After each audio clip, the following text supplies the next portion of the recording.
ప్రభునంద్ ప్రియమైన జేహోజిర్లో spiritual prayer team members అందరికీ నా హృదయపూర్వక వందనాలండి. ఈ దినకే ఏర్పాటు చేయబడిన వాక్య భాగము లోకస్వార్త 6వ అధ్యాయం 35వ వచనం చదువుదామండి.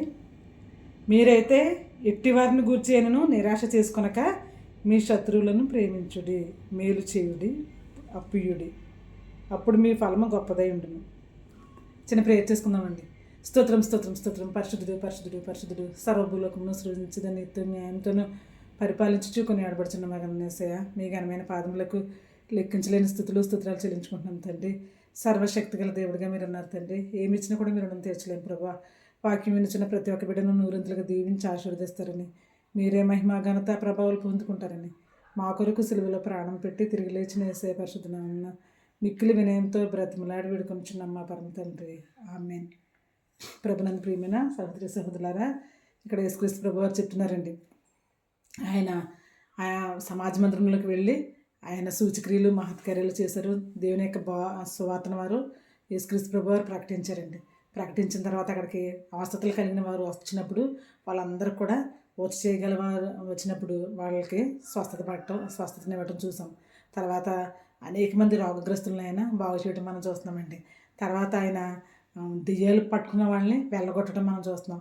అయితే నా ప్రియమైన సహోదరులారా, ఆయన సువార్త ఎంతగానో చక్కగా బోధిస్తూ ఆ యొక్క కాలానుసారంగా ఆ రోజుల్లో పరిస్థితుల్లో జరుగుతున్న ప్రతి ఒక్క సందర్భాన్ని బట్టి ఆయన చెప్పడం మనం చూస్తున్నాం. నా ప్రియమైన సహోదరులారా, అందుకే ఇక్కడ ఆయన చెప్తున్నారంటే ఏమండి, ఆరోగ్యంలో ఒక సువార్త 6:35 వచనంలో ఈ విధంగా చెప్తున్నారు ఆయన. మీరైతే ఎట్టివారిని గురించి అయినను నిరాశ చేసుకొనక మీ శత్రువులను ప్రేమించుడి. ప్రియమైన సహోదరులారా, ఎట్టివారి గురించి అయినా నిరాశ చేసుకోకూడదంట. మీ శత్రువులను ప్రేమించుడి. శత్రువులకి అప్పు కూడా ఇవ్వాలంట. ఏమంటే శత్రువులకు సహాయం చేసేవారుగా ఉండాలంట నా ప్రియమైన సహోదరులారా.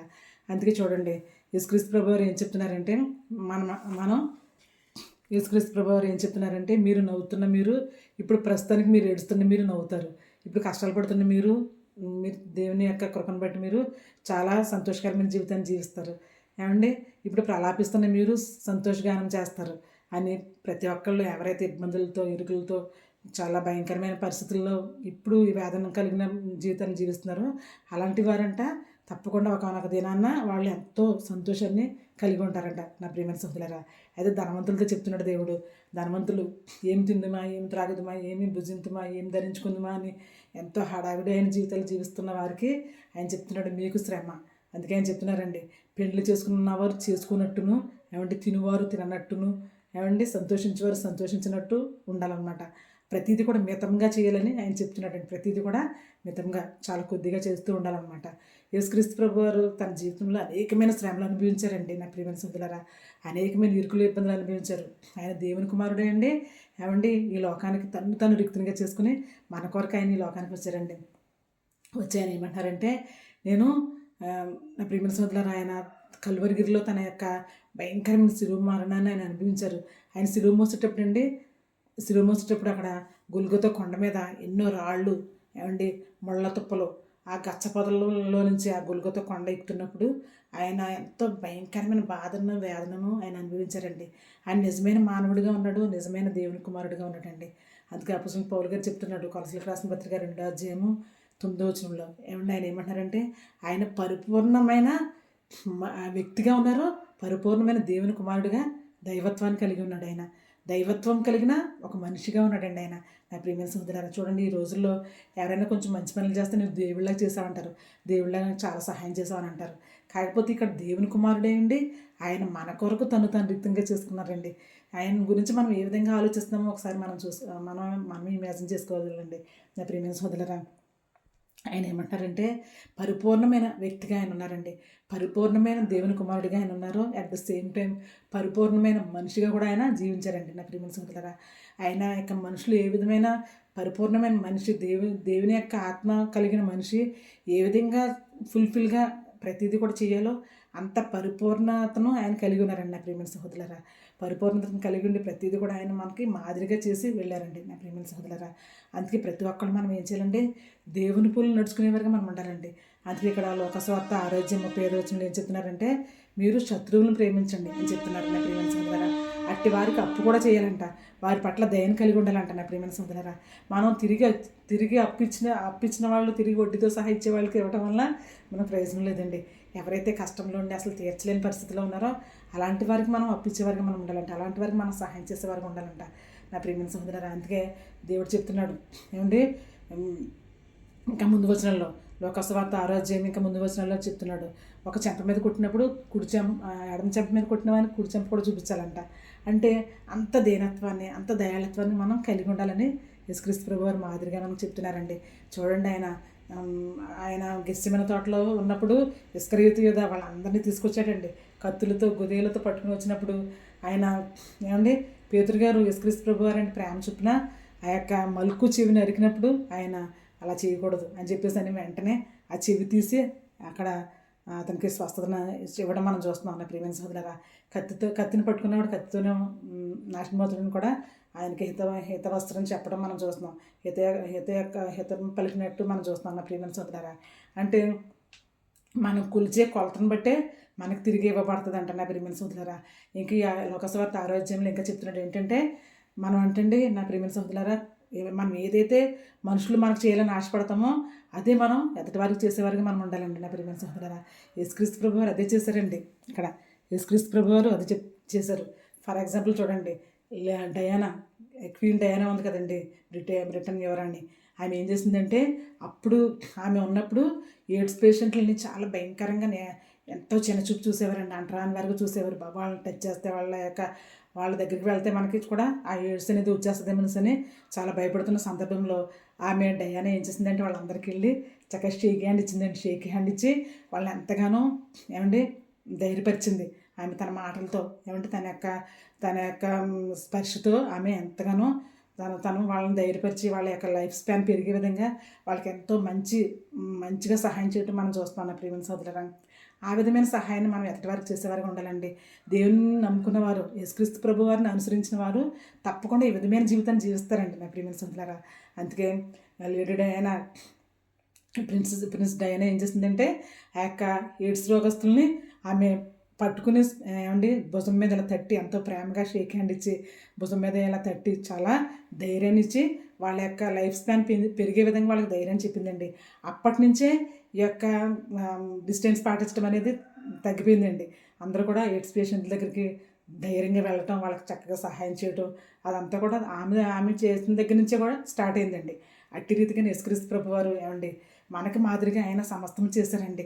నా ప్రియమైన సహోదరులారా, శత్రువులను ప్రేమించారండి, ఆయన శత్రువులను స్వస్థపరిచారండి. నా ప్రియమైన సహోదరులారా, పరిసయ్యులకి శాస్త్రులకి వాళ్ళందరూ కూడా ఎంతో మంచి బోధన వాళ్ళకి చేయడం మనం చూస్తున్నాం. నా ప్రియమైన సహోదరులారా, అందుకే ఇక్కడ అపోస్తలుడైన పౌలు గారు అంటున్నాడు, పరిపూర్ణంగా దైవత్వాన్ని కలిగి ఉన్నాడు మన యేసుక్రీస్తు ప్రభు వారు.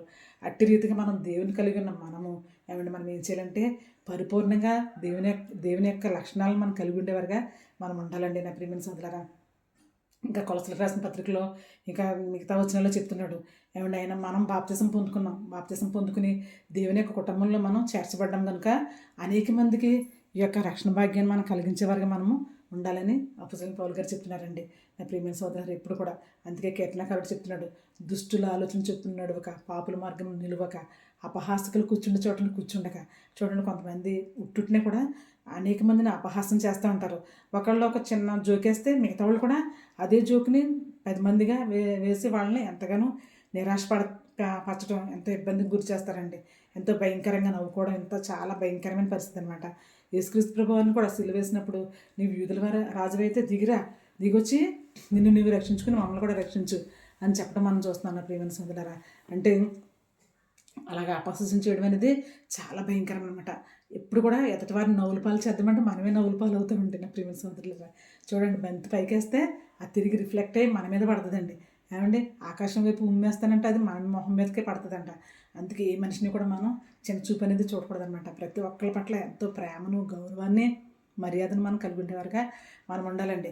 యేసుక్రీస్తు ప్రభువారు అదే మాదిరిని ఇక్కడ చూపించారు. నా ప్రియమైన సోదరులారా, శత్రువులకి మేలు చేయుడి. శత్రువులకి మేలు చేయుడి. ఎవరిని కూడా శత్రువులుగా మనం పరిగణించకూడదండి. కేవలం యేసుక్రీస్తు ప్రభువారు చూడండి, ఆయన చాలా ఆయన హింసిస్తూ ఉన్న వారిని తండ్రి వీరు ఏం చేస్తున్నారు, వీరు ఎరుగరు కనుక వీరిని క్షమించమని చెప్పడం మనం చూస్తున్నాం ప్రియమైన సోదరులారా.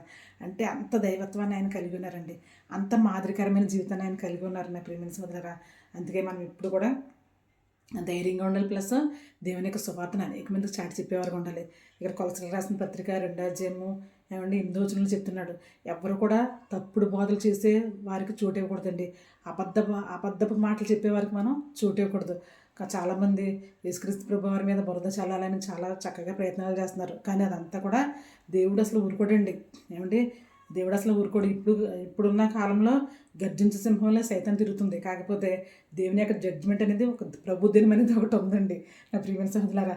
ప్రభు దినం ముందు ఎవరైతే భయంకరంగా యేసుక్రీస్తు ప్రభు వారిని ఆ విధంగా ఆపాసించారో, అలాంటి తప్పుడు బోధలు అయితే ఎవరైతే చేస్తున్నారో ఏమంటే తప్పకుండా వాళ్ళకి శిక్షలోకి వెళ్తారండి నా ప్రియమైన సహోదరులారా. అందుకే ఉద్దేశపూర్వకంగా మనం ఎప్పుడు కూడా యేసుక్రీస్తు ప్రభు వారి మీద బురద చల్లే గుంపులో మనం ఉండకూడదండి నా ప్రియమైన సహోదరులు. ఇప్పుడు చాలా మాటలు వినిపిస్తున్నాయి నా ప్రియమైన సహోదరులారా. అందుకే యేసుక్రీస్తు ప్రభు వారు మన కొరకు ఈ లోకంలో పరమసింహాసనాన్ని విడిచిపెట్టి ఏమన్నా దైవత్వాన్ని విడిచిపెట్టి ఆయన ఈ లోకంలోకి రావడం మనం చూస్తున్నాం. ఏమన్నా ప్రియమైన సహోదరులారా, ఆయన సిలువ వేయబడ్డప్పుడు ఆయన దైవత్వాన్ని అసలు ఉపయోగించుకోలేదండి. అక్కడ ఎడమవైపు నుండి దొంగ కూడా అంటున్నాడు, నిన్ను నీవు రక్షించుకుని మమ్మల్ని కూడా రక్షించు అంటున్నాడు. కాకపోతే నా ప్రియమైన సహోదరులారా, అప్పుడు ఆయన యొక్క దైవత్వాన్ని అక్కడ ఆయన రక్షించుకోవడం కోసం ఆయన ఉపయోగించుకోలేదండి. కేవలం ఆ టైంలో ఉన్న వాళ్ళందరూ కూడా సూచక్రియలు మహత్కార్యాలు చేశారండి. ఆపదలో ఉన్న వారికి ఆదుకున్నారు, ఆయన రోగగ్రస్తులను స్వస్థపరిచారు. ఈవెన్ చనిపోయిన వాళ్ళని కూడా ఆయన లేవనెత్తడం మనం చూస్తున్నాం. అంటే ఆ దైవత్వాన్ని ఎదటి వారి కొరకు ఉపయోగించారు తప్ప ఆ సులువు మరణం గురించి తప్పించుకోవడానికి మాత్రం ఆయన చేయలేదండి. అప్పుడు పేతురు గారితో కూడా చెప్తున్నాడు ఆయన, మలుకు చెవిని నరికినప్పుడు, ఏంటి పేతురు నువ్వు అంత కంగారు పడుతున్నావు ఎందుకు, నా తండ్రిని నేను వేడుకుంటే అనేకమైన వ్యూహ సైన్యాలని ఆయన నా తండ్రి పంపించగలడు అని చెప్తున్నారు నా ప్రియమైన సోదరులారా. ఆ తండ్రి పంపిస్తారో, కానీ యేసుక్రీస్తు ప్రభు వారు శక్తిగల దేవుడు అండి. గాలి తుఫాన్ అయినా ఆపగలిగిన శక్తిగల దేవుడు నా ప్రియమైన సోదరులారా. ఏమండి, గాలి తుఫాన్ ఆగమనగానే ఆగిందండి. అందుకే అప్పుడు ఈ యొక్క లోకస్వార్త ఆరోగ్యంలో మొదటి నుంచి చూస్తే మనం యేసుక్రీస్తు ప్రభు వారు చేసే సూచక్రియలకి మహత్కార్యాలకి అనేక మంది జనసమూహం వచ్చండి ఆయన వస్త్రపు చెంగులు ముట్టుకోవడానికి, ఆయన తాకడానికి ఎంతగానో ప్రయత్నం చేశారని వాక్యంలో ఉందండి నా ప్రియమైన సోదరులారా. నమ్ముట నీ వల్ల అయితే నమ్మువానికి సమస్తము సాధ్యమే. అందుకనే ప్రియమైన సోదరుల దేవుని మనం నమ్ముకుందామండి. ఏమంటే మనకి పాప జీవితాన్ని విడిచిపెడదాం, శత్రువులాగా ఉండే మనస్తత్వాన్ని విడిచిపెడదామండి, అపహాస్యం చేసే మనస్తత్వాన్ని విడిచిపెడదామండి. అపహాస్యులు కూర్చుండే చోటను కూర్చుండక యెహోవా ధర్మశాస్త్రం నందు ఆనందించుచు దివారాత్రములు దాన్ని ధ్యానించువాడు ధన్యుడు. అతడు నీటి కాలువలో ఎవరైనా నాటబడినదే ఆకువాడక తన కాలమందు ఫలమిచ్చి చెట్టు వలె ఉండను. దావీదు మహారాజు గారు రాశారండి 1వ దావీదు కీర్తనలో. నా ప్రియమైన సోదరులారా, దుష్టుల ఆలోచన చెప్పు నడువక, పాపుల మార్గం నిలువక, అపహాస్కులు కూర్చున్న చోటన కూర్చుండక, ఏమండి ధర్మశాస్త్రం ధ్యానించేవాడు నీటి కాలువలో ఎవరైనా నాటబడినదే దివారాత్రంలో ధ్యానించేవాడు ధన్యుడు. అతడు నీటి కాలువన నాటబడినది ఆకువాడక తన కాలమందు ఫలమిచ్చి చెట్టు వలె ఉండను. ఏమండి, దుష్టులు అలాగుండక గాలి చెదరగొట్టు పుట్టు వలె ఉందరు. నా ప్రియమైన సోదరులారా, గాలి చెదరగొట్టు పుట్టు అదేమవుతుందండి, అగ్నితో కాల్చబడుతుంది. నా ప్రియమైన సోదరులారా, అట్టి రీతికైనా మనం దుష్టత్వం మనకు స్టిల్ ఇంకా మన హృదయంలో నిలబెట్టుకుని తర్వాత అనేక మందికి ఇబ్బందికరంగా, అనేక మందిని ఇబ్బంది పరిచేవారుగా, అనేక మందిని హేళన చేసేవారుగా, అనేక మందిని దూషించేవారుగా, అనేక మందిని చెడగొట్టేవారుగా మనం ఉంటే కనుక ఒకనొక దినమున్న దేవుడు జడ్జిమెంట్తో రాబోతున్నాడండి. జడ్జిమెంట్తో వచ్చినప్పుడు ఏమండి, ఆ యొక్క తక్కిల్లో మనం ఆ తూనికలో మనం తోగమండి ప్రేమిన సోదరులారా. అందుకే తప్పకుండా మనం ఏం చేయాలంటే ఎప్పుడు కూడా జాగ్రత్త అయిన జీవితాన్ని మనం జీవించే వరకు ఉండాలండి. ఎదటి వారికి మేలు చేయి, చేతనైతే మేలు చేయి, కానీ కీడు చేయకూడదు. కీడు చేస్తే నా ప్రేమిన సోదరులారా, చూడండి, మన శత్రువులకు మనం మేలు చేసినప్పుడు ఆ యొక్క నుప్పులు కుంపటి వారిని ఎత్తి మీద పెట్టిన వారం అవుతామంటారు నా ప్రియమైన సోదరులారా. అందుకే ఇప్పుడు కూడా మనం ఎదుటి వారి పట్ల శత్రుత్వాన్ని పెట్టుకోకూడదండి. యేసుక్రీస్తు ప్రభు వారు ఏ విధంగా అయితే శాంతి, సమాధానాన్ని, సంతోషాన్ని కలిగి జీవించారో ఆయన్ని పోలి మనం నడుచుకునేవారుగా జీవించాలండి. ఆయన అంటున్నారు, ఏమండి, తండ్రి వీరు ఏం చేస్తున్నారు, వీరు ఎరగారు కనుక వీరిని క్షమించమని ఆయన చెప్తున్నారండి. అట్టి యొక్క క్షమాగుణాన్ని మనం కలిగి ఉండేలాగా పరిశుద్ధాత్మ దేవుడు మనల్ని దీవించాలండి నా ప్రియమైన సహోదరులారా. అందుకే ప్రతి ఒక్కళ్ళు కూడా ఎదటివారికి సహాయం చేసే విధంగా మనం జీవించాలండి. ఎదటివారు పాపంలో నిలిచి ఉంటే వాళ్ళకి దేవుని యొక్క వాక్యాన్ని మనం బోధించే వారికి ఉండాలండి. వాక్యమే కృపాసత్య సంపూర్ణుడిగా వారి మధ్యలో నివసించి వారి పాపమెట్టుదో తెలుసుకుని వారు ప్రభువుని వారి నోటితో ఒప్పుకుని తమ పాపాల నుంచి వాళ్ళు విముక్తి కలుగుతారండి, విముక్తిని పొందుతారు. అప్పుడు వారు నీతిమంతులుగా తీర్చబడతారు. తీర్చబడినప్పుడు తప్పకుండా పరలోక రాజ్యంలో వాళ్ళు పాలు పంచుకుంటారు. నా ప్రియమైన సోదరులారా, అట్టి యొక్క ధన్యత మనం అందరం కలిగి ఉండాలంటే మనం శత్రువులను ప్రేమించేవారుగా ఉండాలండి. నా ప్రియమైన సోదరులారా, అందుకు చెప్తున్నాడు యేసుక్రీస్తు ప్రభు వారు, మీరు శత్రువులను ప్రేమించేవారుగా ఉండాలని చెప్తున్నాడు. ఆయన లేదంటే కష్టంలో ఉన్నవారికి అప్పిచ్చేవారుగా మనం ఉండాలని చెప్తున్నాడు.